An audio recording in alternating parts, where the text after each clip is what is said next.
Hello everyone, आदि health and sciences में आप सभी का बहुत बहुत स्वागत करता है। होप करता हूँ कि आप सब लोग ठीक होंगे, सारे लोग टेंशन फ्री होंगे। अगर टेंशन है तो उसे जल्दी से ठीक करो, सर्वाइव करो, निकलो वहाँ से, क्योंकि जो टाइम निकल रहा है ये नहीं रुकने वाला। आपका स्टडी उसके वजह से अगर हैम्पर हो रहा है तो उसे नहीं रुकना चाहिए, आपका स्टडी कंटिन्यू होना चाहिए, क्योंकि जो टाइम निकल रहा है ये वापस लौट के नहीं आएगा। टेंशन लाइफ है तो टेंशन रहेगा, तो उसे ठीक करो और आगे बढ़ो। आज से हम लोग टिश्यू स्टार्ट करते हैं। टिश्यू है क्या बेसिकली, हम लोग फिर से थोड़ा स्टार्टिंग पे चले, एकदम शुरुआती लेवल से। सेल, और सेल से जो अगला स्ट्रक्चर हम लोग पढ़े थे वो क्या था? टिश्यू। यही टिश्यू। ये टिश्यू है क्या, इसका definition: a group of similar sales along with intercellular substances a specific function such an organization is called as tissue। Group of क्या है? अब टिश्यू के बारे में कुछ चीज़ें जो हम लोग को समझनी चाहिए वो ये है कि ये ग्रुप ऑफ है। क्या? Group of similar sales along with intercellular substance, यानी इंटरसेलुलर सब्सटेंसेस प्रेजेंट होंगे और सिमिलर सेल्स होंगे। और क्या है कि एक स्पेसिफिक फंक्शन के लिए होंगे। जैसे हम लोग टाइप में देखेंगे तो एपिथेलियल टिश्यू है, कनेक्टिव टिश्यू है, मस्कुलर टिश्यू है, न्यूरल, अलग अलग टाइप है सेल के, टिश्यू के एक्चुअली। तो जब वो अलग अलग टाइप देखेंगे तो उसमें हम लोग को ये समझ आएगा कि एक्चुअली क्या है कि ये कनेक्टिव टिश्यू है। तो उसमें हम लोग जब हम लोग यहाँ पे ब्लड पढ़ेंगे या फिर बोन पढ़ेंगे तो वहाँ पे एक चीज़ हम लोग को कॉमन मिलेगा, क्या? सिमिलर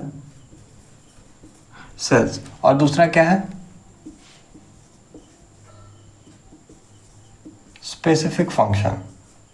यानी अगर कनेक्टिव टिश्यू, अगर कनेक्टिविटी की बात है, अगर बॉडी में कनेक्टिविटी की रिक्वायरमेंट है तो उसको फुलफिल करने के लिए कनेक्टिव टिश्यू होगा। वो सिमिलर सेल्स, यानी सेल्स जो होंगे वो एक जैसे ही होंगे, यानी जो भी सारे सेल्स होंगे वो एक जैसे होंगे। स्पेसिफिक फंक्शन का मतलब क्या है कि अगर जैसे कि न्यूरल टिश्यू है ना, कि जैसे हम लोग टिश्यू में देखेंगे न्यूरल टिश्यू, तो उसका अगर फंक्शन है कि नर्व इम्पल्स ट्रांसमिशन करवाना है, कंडक्शन करवाना है, वो अगर न्यूरल टिश्यू का काम है तो वो कोई और फिर नहीं करेगा, यानी स्पेसिफिक इसी के लिए ये काम बना है। मस्कुलर टिश्यू, अगर इसमें लोग स्केलेटल मसल्स की अगर बात करेंगे तो वो फिर रिलैक्सेशन, कॉन्ट्रैक्शन रिलैक्सेशन हो गया, या फिर वहाँ पे जो है सो लोकोमोशन एंड मूवमेंट में जो इन्वॉल्व होगा। फिर हम ये नहीं कहेंगे कि न्यूरल टिश्यू लोकोमोशन और मूवमेंट करवा रहा है, नहीं, वहाँ पे फिर क्या स्पेसिफिक फंक्शन आ गया कि ये मस्कुलर टिश्यू का इन्वॉल्वमेंट है। फिर अलग अलग टिश्यू के टाइप्स है, जैसे अब हम लोग देखें कि डिफिनेशन समझ गए। अब हम लोग टाइप क्या है, इसके 4 बेसिक टाइप बताए जाते हैं। फिर उसके बाद सब डिविजन भी आते हैं कि एपिथेलियल टिश्यू पहला, दूसरा कनेक्टिव टिश्यू, मस्कुलर टिश्यू और न्यूरल टिश्यू। अब हम लोग देखते हैं एपिथेलियल टिश्यू ये क्या है।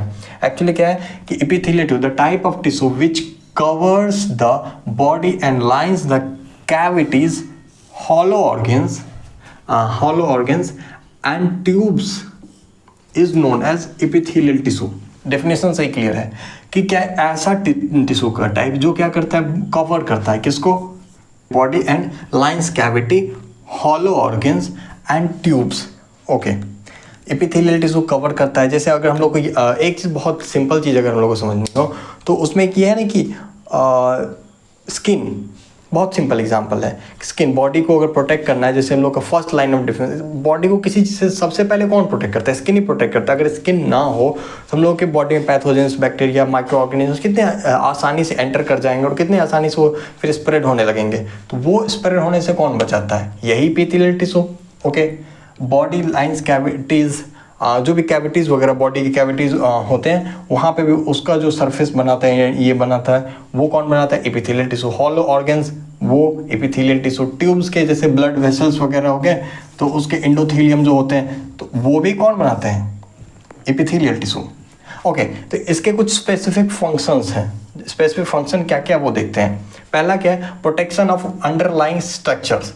ये क्या है? प्रोटेक्शन का काम करता है। यानी एपिथेलियल टिश्यू के कुछ कुछ जैसे फंक्शन है, स्पेसिफिक याद रहे कि प्रोटेक्शन है। वैसे काफ़ी सारे फंक्शंस हैं पर स्पेसिफिक अगर हम लोग समझना हो बहुत सिंपल तरीके से और बहुत टू दी पॉइंट, क्योंकि हम लेक्चर को बहुत ज़्यादा बड़ा नहीं करना चाहते हैं, और टू दी पॉइंट, यानी कि ये जो अगर एग्जाम में हमसे कोई पूछे, अगर ऐसे 5 नंबर या 10 नंबर में आ भी जाए, वैसे आता नहीं है, हाँ फर्स्ट ईयर में आता है ये क्वेश्चन इस तरह के, तो उसमें अगर आ जाए तो आराम से लिख सकें। ठीक है, point wise to the point होगा और क्या है, एग्जैक्ट होगा। ओके, क्या? Protection of underlying structures. Underlying structures जो भी होंगे ना उसके प्रोटेक्शन में काम आएगा। जैसे जैसे जैसे कैसा प्रोटेक्शन, डिहाइड्रेशन से, केमिकल एंड मैकेनिकल डैमेजेस से। अब सोचो कि अगर जिन्होंने पीडियाट्रिक्स पढ़ा होगा या फिर नहीं, जिन्हें नहीं पढ़ा, जिन्होंने नहीं पढ़ा उन्हें बता दूं कि क्या होता है कि जब फीटस जो न्यूनेट, ओके, न्यूनेट क्या होता है कि जो इनिशियल डेज में होता है, बहुत मान लीजिए कि फर्स्ट डे या सेकेंड डे, वहाँ पे क्या होता है कि वहाँ पे ना स्किन यानी एपिथेलियल का लेयर स्किन जो होता है ना, वो काफ़ी लूज या फिर ऐसे कहें कि वो कम्प्लीटली मेच्योर नहीं होता, या फिर अभी एक नॉर्मल एडल्ट नियोनेट और एक एडल्ट क्या होता है, इस दोनों की स्किन में डिफरेंसेस होते हैं, ठीक है। तो एडल्ट का स्किन क्या होता है कि डिहाइड्रेशन से डायरेक्टली बचाता है, यानी उतना ज़्यादा वाटर लॉस नहीं होता है जितना नियोनेट में होता है, ठीक है। तो यही स्किन जो है ना मैच्योर होकर के एडल्ट वाला बनता है, ओके। तो ये क्या होता है कि ये डिहाइड्रेशन से बचाता है, ये स्किन हो गया। केमिकल और मैकेनिकल डैमेजेस, बहुत सारे ऐसे डैमेजेस हैं कि अगर हम लोग का स्किन ना हो, इमेजिन करके देखें कि अगर फेस पे डायरेक्ट मसल्स जो फेशियल मसल्स वगैरह हैं वो डायरेक्ट अगर अपीयर हो रहे होंगे तो कितना खतरनाक हो सकता है। वहाँ से डिहाइड्रेशन से, फिर केमिकल मैकेनिकल डैमेजेस हैं कि उससे बचाता है, उससे प्रोटेक्ट करता है। और क्या है, सेकंड में है कि सिक्रीशन का काम करता है, जैसे क्या एंजाइम्स वगैरह, तो जो भी ग्लैंड्स वगैरह हो गया, सलाइवा हो गया, हार्मोन्स हो गया, तो बेसिकली क्या सिक्रीशन जब भी याद है, ओके, एक चीज़ याद रहे, सिक्रेशन, एब्जॉर्प्शन, ये दोनों काफ़ी इंपॉर्टेंट आपको एपिथेलियल टिश्यूज में मिल जाएंगे। प्रोटेक्शन वगैरह भी है, प्रोटेक्शन है, सेंसेशन है, पर आपको ये क्या है कि जब आप डाइजेस्टिव सिस्टम पढ़ेंगे तो उसमें भी काफ़ी सारे ऐसे आपको टिश्यू या सेल्स मिल जाएंगे जो इसमें इन्वॉल्व हो गए, सिक्रेशन में, एब्जॉर्प्शन में। देखिए एब्जॉर्प्शन में है ना कि डाइजेस्टिव ट्रैक में ये इन्वॉल्व होता है, एब्जॉर्प्शन का पार्ट में जो भी जैसे फूड का हो गया, यानी फूड हो गया, फिर क्या है वाटर, इसका एब्जॉर्प्शन कौन करवाता है, यही एपिथेलियल टिश्यू। इसके फिर अलग अलग टाइप्स हैं वो इन्वॉल्व होते हैं उसमें। फिर क्या है सेंसेशन, जैसे नोज, आइज, ईयर्स, टंग, इन सारे ये सेंसेशन में भी जो है एपिथेलियल टिश्यू इन्वॉल्व होता है, ओके। एक इंटरेस्टिंग बात, एपिथेलियल टिश्यू में क्या होता है कि डायरेक्टली ब्लड सप्लाई नहीं होता है, हाँ नर्व सप्लाई यहाँ पे होता है। कहने का मतलब सेंसेशन का बात है तो एक चीज़ तो क्लियर है कि यहाँ पे जो है ना वो क्या है, नर्व सप्लाई तो होगा, पर क्या होता है डायरेक्ट ब्लड सप्लाई नहीं होता है, यानी एपिथेलियल टिश्यू में डायरेक्ट ब्लड सप्लाई नहीं होता। तो फिर से मिलता कैसे है, तो क्या होता है अंडरलाइंग टिश्यू, यानी अगर एपिथेलियल टिश्यू यहाँ है तो इसके नीचे जो जिस ब्लड सप्लाई होगा ना, यहाँ पे ब्लड सप्लाई नीचे में होगा, तो इससे हेल्प लेकर के यहाँ पे ये ब्लड सप्लाई आता है। हाँ नर्व सप्लाई होता है लेकिन direct blood supply epithelium tissue में नहीं होता है। एपिथेलियम टिश्यू देखने के बाद अब हम लोग देखने वाले हैं उसके टाइप्स। दो टाइप होते हैं एपिथेलियम टिश्यू के, सिंपल एपिथेलियम और स्ट्रैटिफाइड एपिथेलियम। सिंपल एपिथेलियम पहले हम लोग देखेंगे, उसके फिर टाइप्स जो भी हैं सब टाइप्स हैं और वो कंप्लीट करेंगे। उसके बाद फिर स्ट्रैटिफाइड एपिथेलियम को उसको कंप्लीट करेंगे। एक्चुअली क्या है कि जो लोग नोट्स बना रहे होंगे या फिर जो लोग स्टडी कर रहे होंगे तो उनके लिए ये ज़्यादा कन्वीनियंट होगा। बाकी अपने कन्वीनियंस के अकॉर्डिंग आप लोग देख लीजिए कि ज़्यादा सही क्या रहता है। ओके, सिंपल एपिथेलियम ये क्या है, it consist of single layer of identical cells. It is usually found on absorptive और सिक्रेटरी सरफेस। ठीक है, types are named according to shape of cells which differs in the function. The more active tissue the taller the cell. क्या है ये epithelium tissue का दो type, simple और stratified. Simple epithelium क्या है ये देखिए, कंसिस्ट ऑफ सिंगल लेयर, यहाँ पे ना सिंगल लेयर का होगा, ऑफ आइडेंटिकल सेल्स, एक जैसे कि आइडेंटिकल यानी सेम सेम जो बोलते हैं ना, same same but different, okay same same identical. It is usually found on absorptive और सेक्रेटरी सरफेस। यानी एक चीज हम लोग देख रहे हैं ये प्रेजेंट होता है एब्जॉर्प्टिव और सेक्रेटरी सरफेस पे। तो इस चीज़ से हम लोग एक चीज़ और आइडिया लगा सकते हैं कि है क्या कि यह एब्जॉर्प्शन में पार्टिसिपेट करेगा और सिक्रीशन में पार्टिसिपेट करेगा। ये चीज़ हम यहीं से आइडेंटिफाई कर लिए। Types are named according to shape of cells which differs in the function. अब क्या है कि सिंपल एपिथेलियम के ना जो भी टाइप्स वगैरह आएंगे तो वो क्या है किस बेसिस पे हो गए थे, अकॉर्डिंग टू शेप, यानी उस टाइप के जो ना शेप जैसा होगा उसके अकॉर्डिंग क्या होगा उसका फिर नेमिंग होगा। और फिर क्या है sales which differs in function, और फिर अगर अलग टाइप हैं तो फिर उसके फंक्शंस भी डिफरेंट होंगे। The more active tissue the taller the cell. अब क्या है ये चीज़ आगे हम लोग फिर से देखेंगे कि जो सेल जितना ज़्यादा एक्टिव होगा ना उसका क्या होगा, वो टॉल ज़्यादा होगा। ठीक है, अब सिंपल इपिथेलियम में उसका सब टाइप आता है सिंपल स्क्वामस इपिथेलियम। पहला ये क्या है, composed of single layer of flattened cells with irregular boundaries. क्या है, सिंपल इपिथेलियम का पहला सिंपल स्क्वामस इपिथेलियम जो कंपोज होता है single layer of flattened cell. ये ध्यान रहे, flattened cells with irregular boundaries, boundaries irregular होते हैं, ठीक है। Cells fit together like flat stones forming a thin and very smooth membrane across which diffusion occurs easily. यहाँ पे क्या होगा कि जो सेल होंगे, ठीक है, एक तो ये कि सिंगल लेयर का होगा, फ्लैटेंड होगा यानी फ्लैट होगा, ज़्यादा उसका लेंथ टॉल नहीं होगा, वो फ्लैट होगा, ठीक है, टॉल होगा, टॉल नहीं होगा, फ्लैट होगा। सेल्स विथ इरेगुलर बाउंड्रीज, उनके बाउंड्रीज जो होंगे इरेगुलर होंगे। Cells fit like flat stones, flat stone एक के साथ ऐसे ना, एक के साथ दो हम लोग जो फिट करते हैं तो वैसा, forming of thin and very smooth membrane across which diffusion occurs easily. अब क्या है कि ये चीज़ें डिफ्यूजन बहुत इजीली होगा। अब चीज़ें हैं कि अगर फॉर एग्जांपल कि अगर एक लेयर इमेजिन कर लें तो लेयर अगर जितना पतला होगा ना तो वहाँ पे डिफ्यूजन या ट्रांसपोर्टेशन की जो बात हो रही है वो ईजिली होगा। अब थिकनेस अगर ज़्यादा बढ़ा दें, थिकनेस बढ़ा देंगे तो वो प्रोसेस क्या होगा, डिले होगा, लेट होगा, प्रॉब्लम आएगा। तो क्या है कि ये डिफ्यूज़न भी ईजिली करवाएगा, यानी कि ईजिली डिफ्यूज़न होगा, इसलिए यहाँ पे थिन मेम्ब्रेन ही हेल्प करता है, वेरी स्मूथ मेम्ब्रेन बनाता है। स्मूथ मेम्ब्रेन का फिर आगे से काम आए कि ब्लड वेसल्स का लाइनिंग वगैरह में जब ये पार्टिसिपेट करता है ना तो वहाँ पे फिर वो स्मूथनेस मेंटेन रहता है। ओके, अब क्या कि कहाँ कहाँ मिलेगा, forms the lining of following structures. ये क्या क्या फॉलोइंग स्ट्रक्चर्स, जो भी स्ट्रक्चर्स हैं उनमें ये प्रेजेंट होते हैं, लाइनिंग बनाता है। जैसे हार्ट में क्या है, एज ए एंडोकार्डियम के नाम से, ब्लड वेसल्स और लिम्फ वेसल्स। अच्छा, यहाँ पे जो है ना ये ब्लड वेसल्स और लिम्फ वेसल्स, यहाँ पे एंडोथेलियम इस नाम से आपको मिल जाएगा। Alveoli of the lungs, lungs में alveoli, lining of the collecting ducts of nephron. Actually यहाँ पे बात हो रही है किडनी की, ठीक है। तो यहाँ पे ये सारी चीज़ें प्रेजेंट होंगी। अब ये क्या था ना कि एक स्मूथ मेम्ब्रेन बनाता है, वेरी स्मूथ।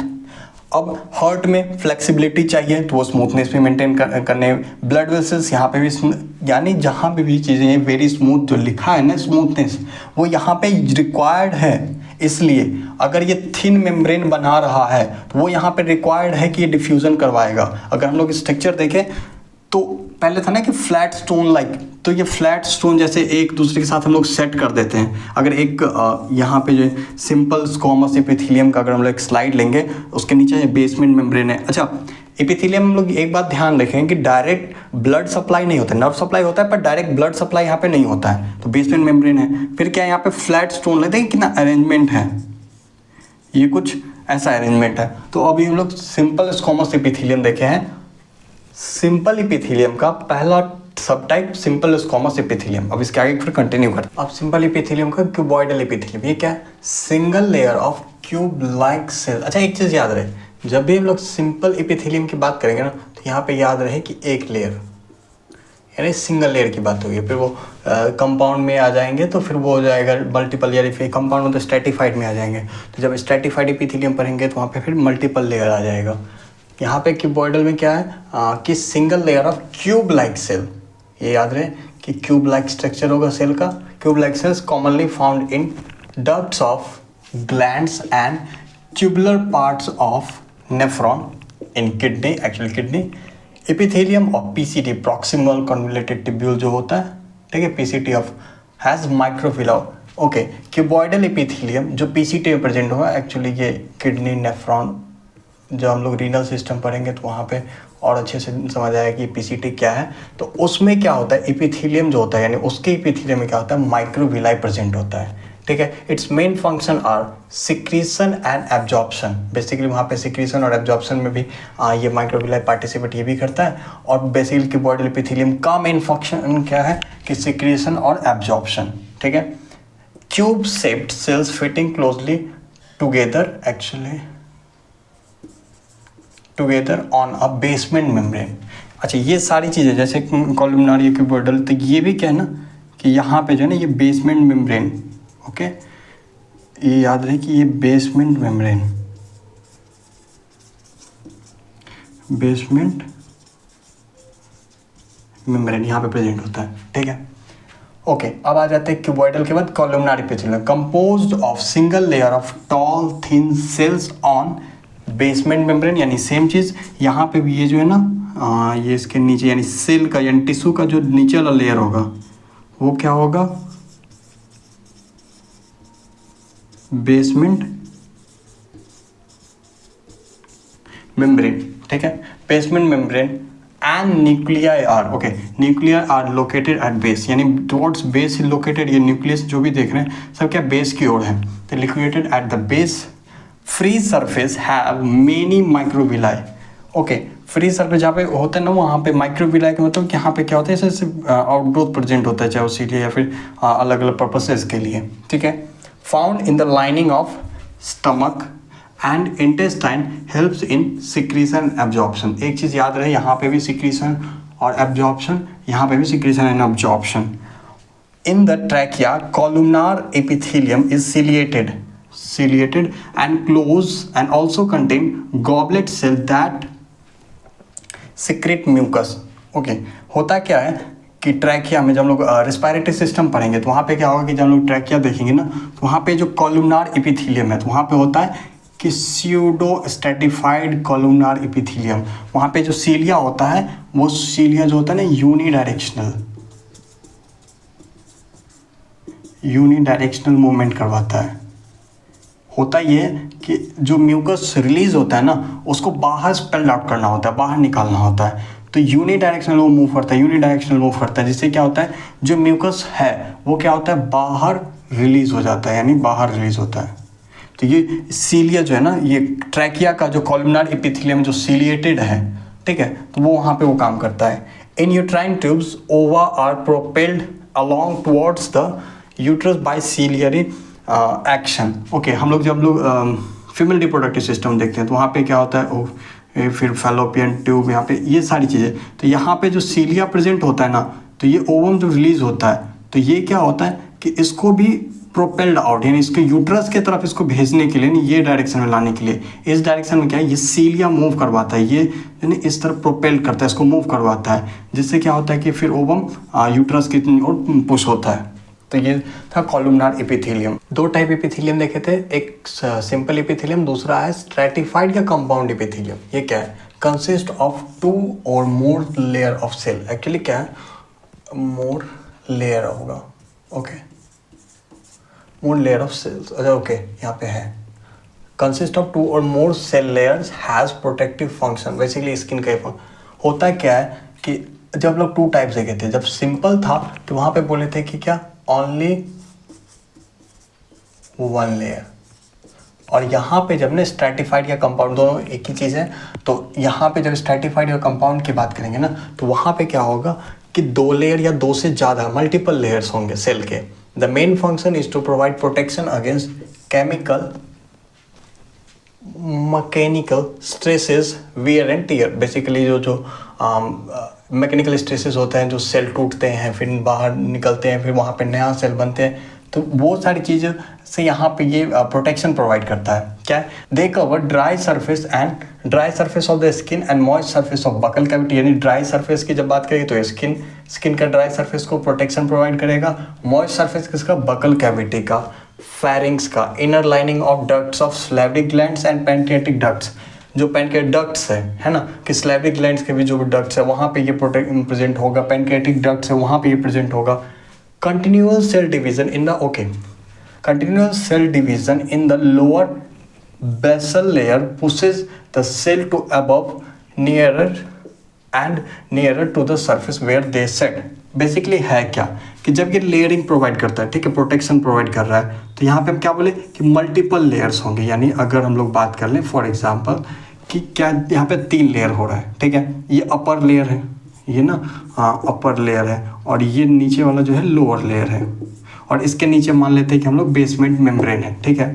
होता क्या है कि जो प्रोटेक्शन प्रोवाइड करते हैं, मान लीजिए कोई मैकेनिकल स्ट्रेस आया तो ऊपर वाला लेयर टूटेगा, है ना, तो क्या होगा, सेल डिवीज़न जो होगा, यानी अगर यहाँ पे 3 लेयर का सेल है तो सेल डिवीज़न जो होगा ना बेसिकली वो यहाँ नीचे से होगा, ये वाला आगे ऊपर की ओर पुश करेगा, ओके, ये ऊपर की ओर पुश करेगा तो ये लेयर अप जाएगा और यहाँ पे 2 डिवीजन हो जाएगा तो 2 सेल यहाँ होगा।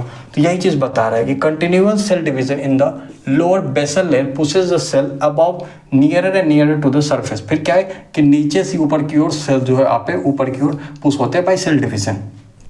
इसके भी फिर टाइप्स है, जैसे स्ट्रेटिफाइड स्क्वामस एपिथेलियम। ये क्या है? Several layers of cells but deepest layers of the cell are mainly columnar.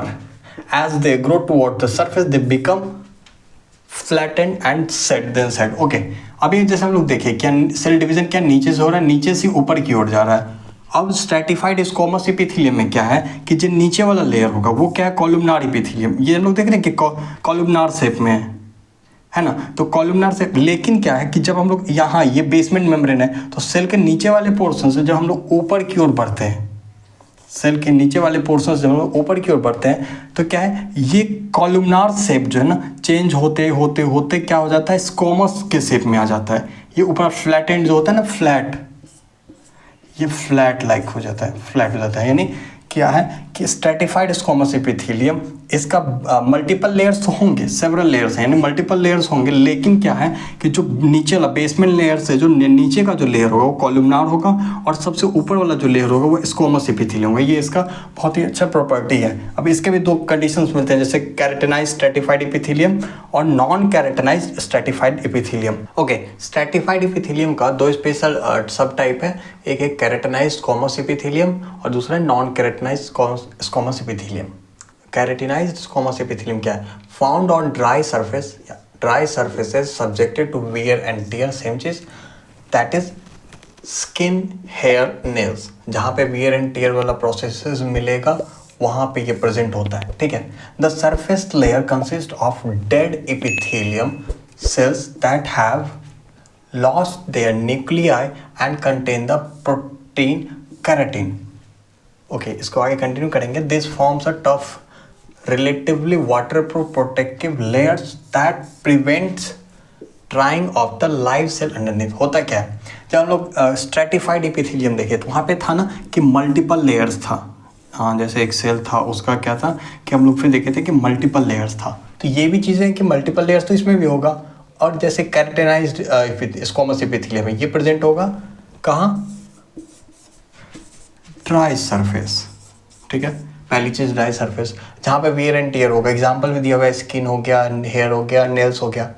इसमें एक चीज़ इंटरेस्टिंग है, एक प्रोटीन का नाम है केराटिन प्रोटीन। आप लोग अगर कुछ शैम्पू वगैरह का एडवर्टीजमेंट वगैरह देखे होंगे तो उसमें ये बताया गया हो कि इसमें केराटिन प्रोटीन है ना, केराटिन प्रोटीन इसमें इंक्लूडेड है, होता है। बेसिकली वही केराटिन प्रोटीन यहाँ पे है ना। तो ये केराटिन प्रोटीन की वजह से क्या होता है, सेल जो है प्रोटेक्शन प्रोवाइड करता है। और ये क्या होता है, दिस केराटिन प्रोटीन जो है forms the tough relative waterproof layer. जो अपर सरफेस वाला लेयर होता है ना वो टफ होता है और क्या होता है, वाटरप्रूफ हो जाता है। जिसके वजह से क्या होता है, इस वाटरप्रूफिंग की वजह से क्या होता है, प्रोटेक्शन मिलता है। इसके नीचे वाले सेल्स, होता क्या है कि ऊपर वाला सेल्स जो होता है ना इसका न्यूक्लियाई नहीं होता है और इसमें प्रेजेंट होता है प्रोटीन, यानी केराटिन प्रोटीन। न्यूक्लियाई नहीं होता यानी विदाउट न्यूक्लियस, यानी हम लोग ये मान लें कि ये डेड सेल। जब लोग बचपन में सुनते थे ना कि नेल्स में, हेयर्स में डेड सेल है, बेसिकली वही है कि यहाँ पे क्या होता है, सेल्स तो होते हैं बट यहाँ पे न्यूक्लियाई नहीं होता है, तो उसको डेड सेल हम लोग मान लेते हैं। और वहाँ पे क्या होता है, केराटिन प्रोटीन प्रेजेंट होता है अपर वाला लेयर में। उसमें क्या होता है कि इस प्रोटेक्शन यानी इस केराटिन प्रोटीन वाले लेयर की वजह से क्या होता है, इसके नीचे जो सेल्स होते हैं, जो भी सेल्स हैं, इसमें तो न्यूक्लियाई है, यानी ये क्या है, लिविंग सेल है, यानी लाइफ, ठीक है। तो इस प्रोटेक्टिव लेयर की वजह से इसका प्रोटेक्शन होता है, ठीक है। तो ये हो गया केराटिन की वजह से, यानी केराटिन प्रोटीन की वजह से हो गया। अब नॉन केराटिन क्या है, non keratinised squamous epithelium. This protects moist surfaces subjected to wear and tear. ये यहाँ क्या था, कैरेटिनाइज्ड में ड्राई सरफेस, और ये क्या है ना कि यहाँ पे ड्राई सरफेस ना हो करके यहाँ पे हो जाएगा कौन सा, मॉइस्ट सरफेस, नॉन कैरेटिनाइज्ड में। और ये फिर वही सेम चीज कि wear and tier and prevents them from drawing out. ये मॉइस्ट सरफेस जो है ना ड्राई होने से, यानी मॉइस्ट को ड्राई होने से ना प्रिवेंट करता है, ठीक है।